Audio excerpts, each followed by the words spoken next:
इस वीडियो में हम एनसीईआरटी कक्षा 10वीं की गणित अध्याय फर्स्ट वास्तविक संख्याएं और इस अध्याय फर्स्ट का प्रमेय 1.4 को सॉल्व करेंगे। प्रमेय 1.4 है अंडर रूट 2 एक अपरिमेय संख्या है। यह एक कथन है और इस कथन को हमें सिद्ध करना है।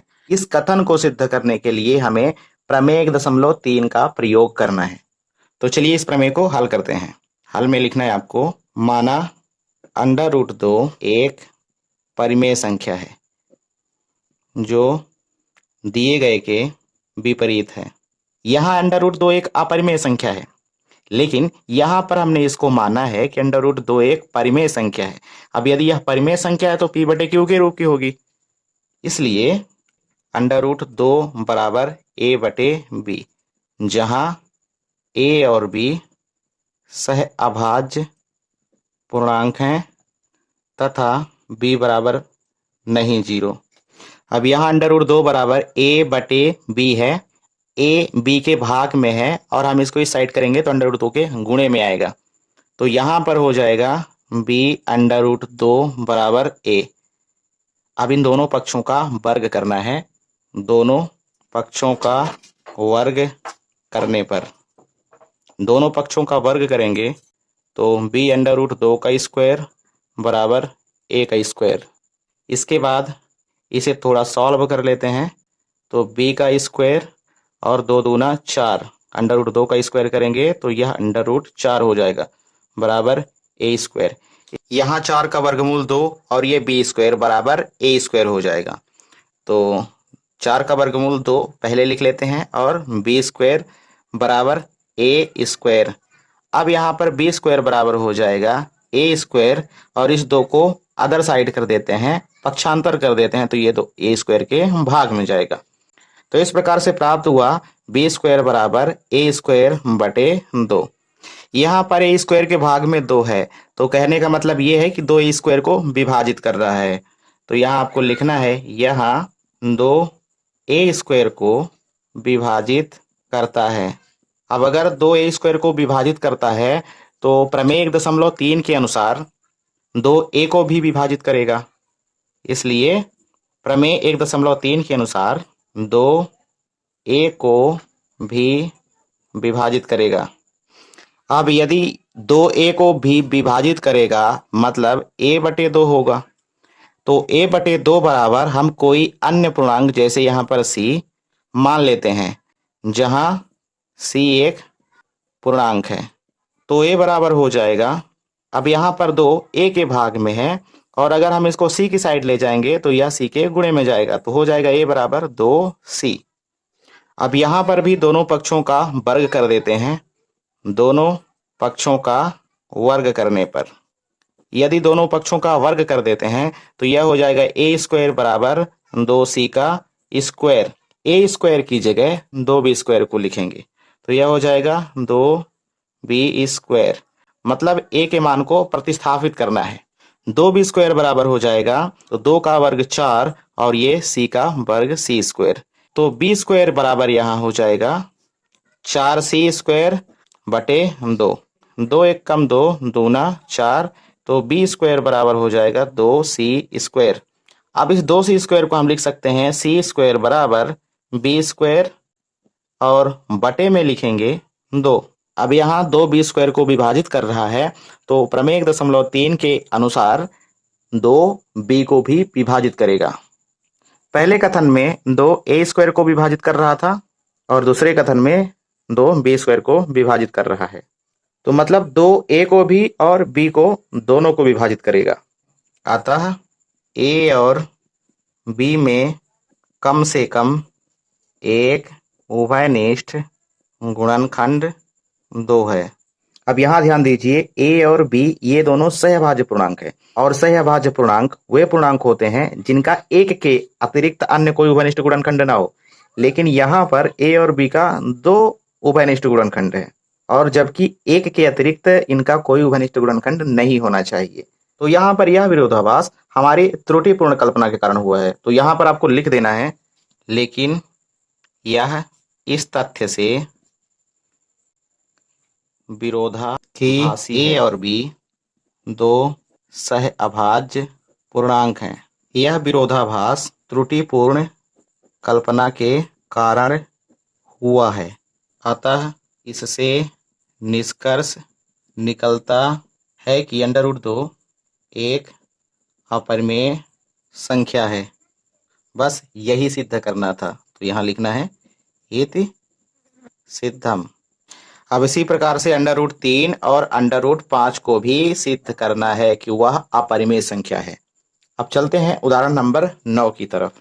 उदाहरण 9 को भी हम वैसे ही सॉल्व करेंगे जिस प्रकार से अभी प्रमेय 1.4 का सॉल्व किया था। माना √3 एक परिमेय संख्या है जो दिए गए के विपरीत है। अब यदि परिमेय संख्या तो P/Q के रूप की होगी, तो यहाँ लिखना है √3 बराबर A/B, जहाँ A और B सह अभाज्य पूर्णांक हैं तथा B बराबर नहीं 0 है। तो यहाँ हो जाएगा √3 बराबर A/B। B को इस साइड करेंगे तो √3 के गुणे में, तो B √3 बराबर A। दोनों पक्षों का वर्ग कर देना है। दोनों पक्षों का वर्ग करने पर दोनों पक्षों का वर्ग हो जाएगा, तो B √3 का स्क्वायर बराबर A का स्क्वायर। तो B का स्क्वायर B स्क्वायर और 3 का √9 बराबर A स्क्वायर। तो 3 का √9 का वर्गमूल होगा 3 और ये B स्क्वायर बराबर A स्क्वायर। अब B स्क्वायर बराबर हो जाएगा A स्क्वायर बटा 3। यहाँ पर 3 A स्क्वायर को विभाजित कर रहा है, तो आपको लिखना है यहाँ 3 A स्क्वायर को विभाजित करता है, इसलिए 3 A को भी विभाजित करेगा। अब यहाँ पर 3 A को विभाजित करेगा तो ये हो जाएगा A/3 और इसके बराबर कोई अन्य पूर्णांक जैसे C यहाँ पर मान लेना है। तो यहाँ लिखना है जहाँ C एक पूर्णांक है, तो यहाँ A बराबर हो जाएगा 3C, क्योंकि A के भाग में 3 है तो इस साइड C के गुणे में हो जाएगा।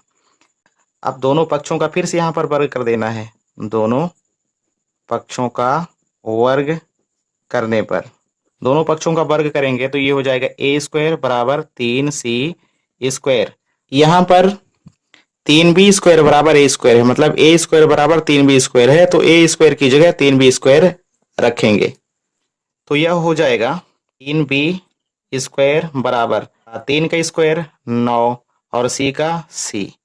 ठीक, B स्क्वायर बराबर हो जाएगा 9C स्क्वायर बटे 3, क्योंकि 3 B के गुणे में है और यह इस साइड भाग में जाएगा। 3 एकम 3 तिकाई 9, तो B स्क्वायर बराबर प्राप्त हुआ हमें 3C स्क्वायर।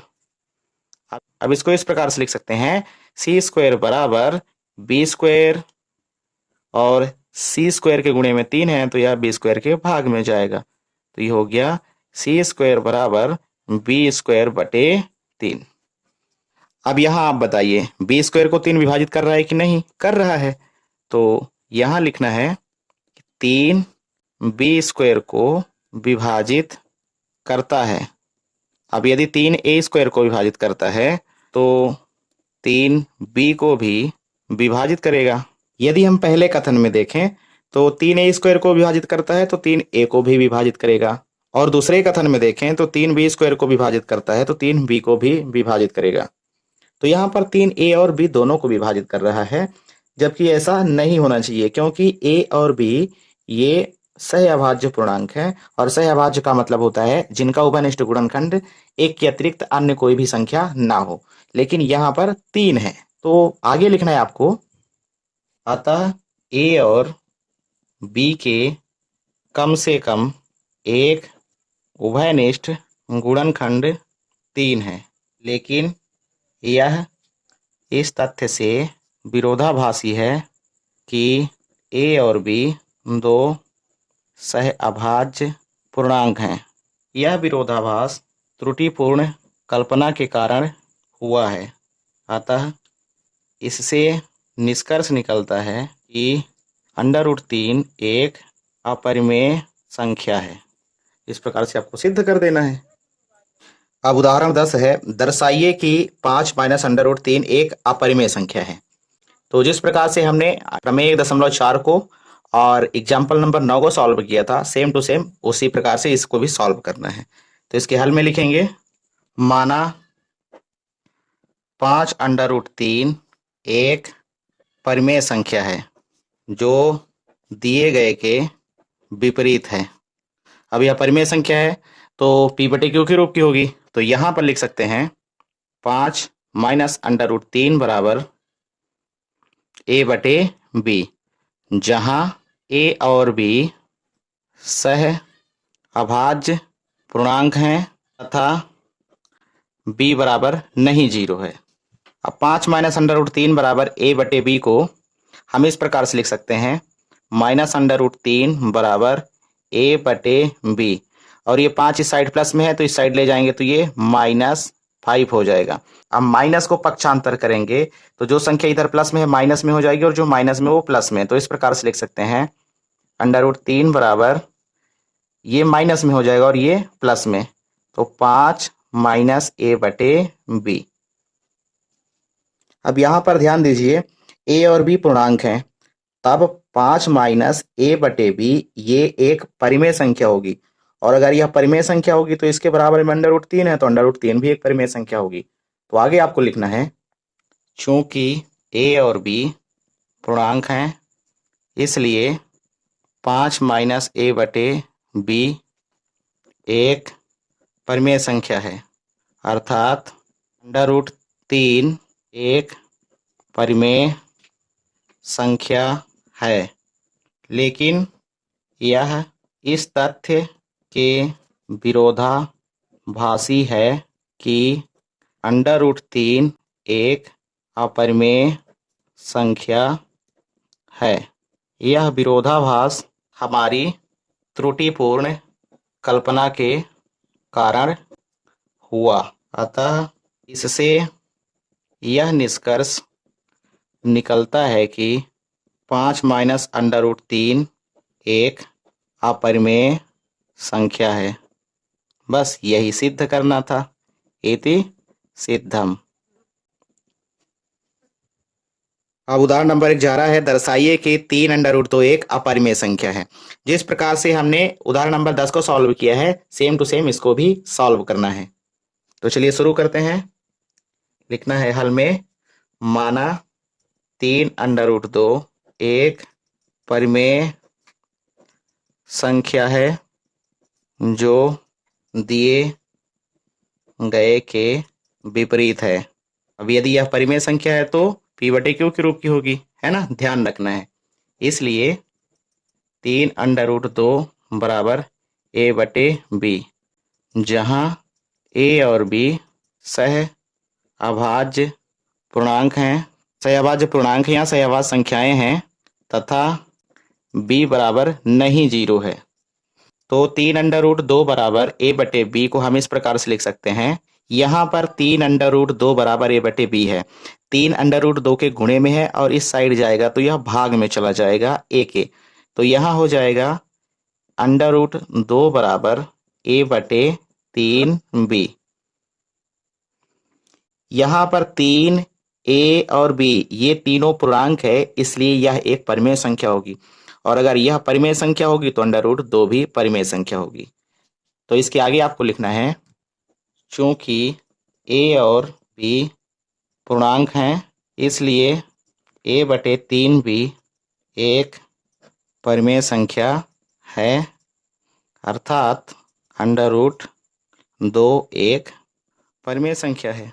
मतलब अगर A बटे 3B एक परिमेय संख्या है तो √2 भी एक परिमेय संख्या होगी, क्योंकि 2 बराबर A बटे 3B है। लेकिन यह इस तथ्य के विरोधाभासी है कि √2 एक अपरिमेय संख्या है। यह विरोधाभास हमारी त्रुटिपूर्ण कल्पना के कारण हुआ, अतः इससे यह निष्कर्ष निकलता है कि 3√2 एक अपरिमेय संख्या है। बस यही सिद्ध करना था, इति सिद्धम। तो वो आप समझ चुके होंगे कि इन अपरिमेय संख्याओं को हमें कैसे सिद्ध करना है। अभी जिस प्रकार से हमने इन उदाहरणों को सॉल्व किया है, सेम टू सेम प्रश्नावली 1.3 के भी प्रश्न हैं। तो मिलते हैं नेक्स्ट वीडियो में, और नेक्स्ट वीडियो में हम सॉल्व करेंगे प्रश्नावली 1.3 को।